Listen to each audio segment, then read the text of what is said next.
Assalamualaikum warahmatullahi wabarakatuh, Bu ya. Assalamualaikum. Allahumma shalli ala sayyidina wa ala sayyidina Muhammad. Saudara. Bu ya, kami mau bertanya apa yang dimaksud dengan sungguhnya perbuatan manusia itu diciptakan oleh Allah. Nah, yang saya tanyakan apa kaitannya dengan adanya surga dan neraka. Kemudian ya ketika orang itu berbuat baik, otomatis pahalanya akan surga, dan ketika orang itu berbuat buruk, pahalanya akan masuk neraka. Yang saya tanyakan gini Bu ya, ketika orang itu berbuat buruk gitu ya, bergelimangan dan dosa dan kemaksiatan, kemudian diuji dengan berbagai macam ujian sehingga dia tuh merasa terpuruk dan akhirnya putus asa dengan dia ingat kalau perbuatan manusia itu diciptakan oleh Allah. Dengan demikian kenapa saya seperti ini? Untuk apa saya hidup? Untuk kenapa saya diciptakan? Itu mohon pencerahannya Bu ya.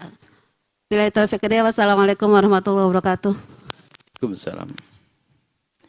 Allah yang menciptakan kalian dan apa yang kalian kerjakan. Sedikit kita turun kepada makhluk. Turun kepada makhluk. Ibu punya pabrik pulpen atau roti. Ya kan? Atau ibu punya alat. Alat membuat sesuatu. Dan alat itu sudah memang terprogram membuat pulpen, membuat kue, membuat roti dan sebagainya. Baik. Setelah memang dengan kecerdasan Anda dan sebagainya, Anda rakit sedemikian rupa, atau pemangkas rumput. Pemangkas rumput itu, pemangkas rumput. Rupanya canggih betul. Ada rumput, Anda pencet, Anda letakkan set, Anda memangkas. Memangkas sana kemari. Pertanyaannya adalah, ya kan? Siapa yang memangkas rumput?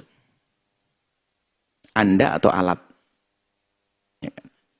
Terlihat di mata Anda adalah alat kan? Cuman kalau Anda laporan ke bos, siapa yang bersihkan? Saya. Loh, ya gitu. Selagi alat itu yang menciptakan Anda, maka pekerjaan hasil alat dinisbatkan kepada Anda. Itu kan sederhananya seperti itu. Sederhananya begitu. Karena yang menciptakan alat adalah Anda, maka produksi daripada yang dialirkan oleh alat tersebut ya dinisbatkan pada Anda. Buatannya Bu siapa? Padahal ibunya lagi tidur dan sebagainya. Ya kan? Karena alatnya sudah. Kemudian, Anda manusia, Anda ini, siapa yang menciptakan Anda? Allah. Maka karena Anda yang menciptakan Allah, maka segera pekerjaan Anda juga ciptaan Allah dong. Dinisbatkan kepada Allah sebagai ciptaan Allah. Ingat, Anda harus bisa membedakan antara Allah. Pekerjaan Anda adalah ciptaan Allah, bukan pekerjaan Anda adalah pekerjaan Allah, ciptaan Allah. Ciptaan Allah. Ibadah sholat Anda adalah ciptaan Allah, bukan pekerjaan Allah. Jangan salah, bukan Allah melakukan sholat. Sehingga jika seorang hamba bermaksiat, zina adalah ciptaan Allah. Jangan katakan Allah berzina. Allah menciptakan pekerjaan. Nah, ini semuanya kalau Anda menyadari betul bahasanya Anda ciptaan Allah, maka pekerjaan Anda ya tentu dong dinisbatkan kepada Allah. Yang menciptakan Anda adalah Allah. Baik, sampai di sini pahami dulu. Kemudian, lah kalau saya bermaksiat, kan ini ciptaan Allah kan? Iya ciptaan Allah. Tetapi waktu kau bermaksiat itu kamu menghendaki. Jadi kamu dihukum bukan karena pekerjaan itu, karena kamu menghendaki berbuat itu. Coba, ada orang naik mobil di jalan yang benar di tol, itu Anda jalan kencang, tiba-tiba ada orang nakal nyebrang, Anda nabrak jeder, Anda nggak dosa loh ya. Karena Anda tidak berkehendak membunuh dia. Padahal secara zahir mati dia oleh Anda. Kenapa? Anda tidak punya kehendak membunuh dia. Seorang ibu lagi nyusui anaknya, balik ke kanan, tidur enak, dipikir anaknya di kanan, tak taunya ternyata anaknya di belakangnya. Balik, anaknya mati. Nggak dosa dia. Karena apa? Waktu dia menindih anaknya, tidak dengan kemauan dan kehendaknya. Jelas ya? Tidak dengan kemauan dan kehendaknya.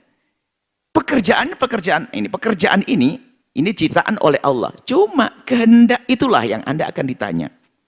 Anda bangun tadi tidur lindur, ada orang bangun yang lindur bunuh orang nggak dosa karena tidak punya kehendak. Jadi pekerjaan ini Allah yang menciptakan, kerjaan Anda Allah yang menciptakan, dan Anda tidak dituntut sama sekali dengan pekerjaan itu, akan tapi Anda akan dituntut dengan kehendak. Anda punya kemauan, itulah.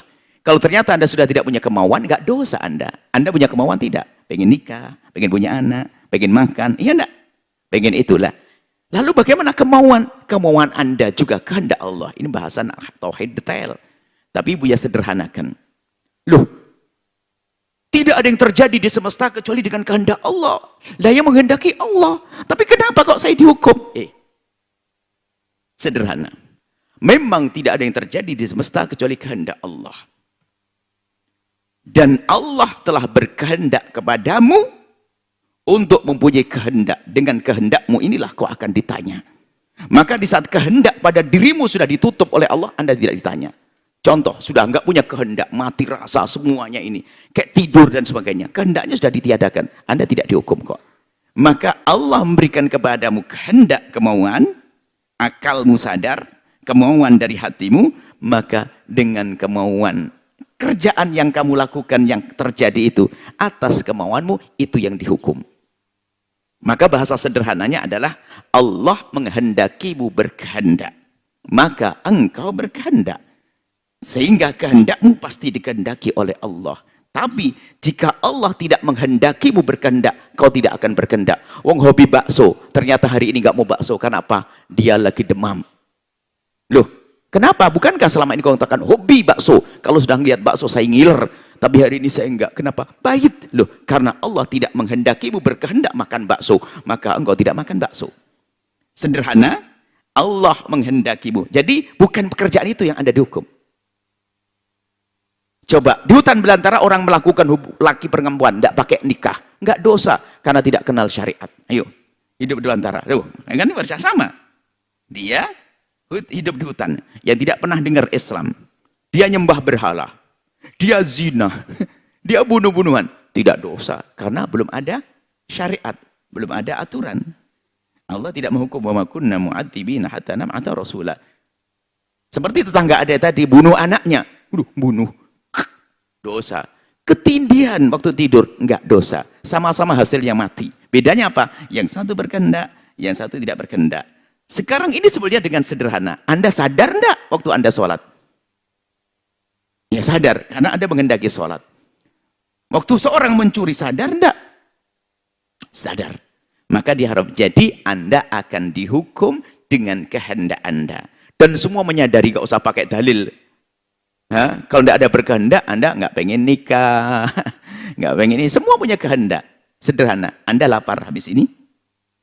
Anda setelah lapar, apakah cukup Anda mengatakan begini dengan gaya bertauhid? Saya lapar sekali. Tapi kalau memang nasib saya adalah kenyang, nanti pasti kenyang sendiri. Anda gila saat itu juga. Anda pasti mengerjakan satu pekerjaan, pergi ke warung di depan sana, beli dan sebagainya. Apakah setiap yang beli pasti kenyang? Belum tentu. Kenapa? Belum makan, tak tanya durinya dulu masuk, keselak masuk rumah sakit, nggak makan dia.